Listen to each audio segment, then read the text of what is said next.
இந்த கண்டன கூட்டம், இந்த கூட்டம் வெறும் முதலமைச்சரை எதிர்த்து சொல்லக்கூடிய கண்டனம் ஆர்ப்பாட்டமா?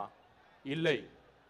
மாண்புமிகு முதலமைச்சர் அவர்களே, நீங்கள் எதிர்க்கட்சி தலைவராக இருந்த பொழுது ஜெயராஜ் பெனீஸ் அவர்களுடைய லாக்அப் டெத்தில் ஒரு முறைகேடு நடந்த பொழுது கடுமையாக நீங்கள் மக்களிடம் போராட்டம் நடத்தினீர்கள்.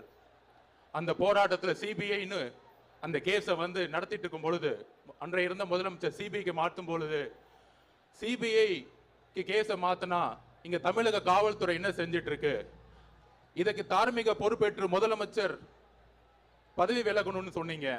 அந்த போராட்ட குணம் இன்று உங்களுக்கு எங்கே போனது? எதிர்க்கட்சியாக இருந்த பொழுது ஏற்பட்ட போராட்ட குணம் முதலமைச்சராக இருக்கின்ற இப்பொழுது ஏன் மனித உரிமைக்காக நீங்க பேச மறுக்கிறீங்க?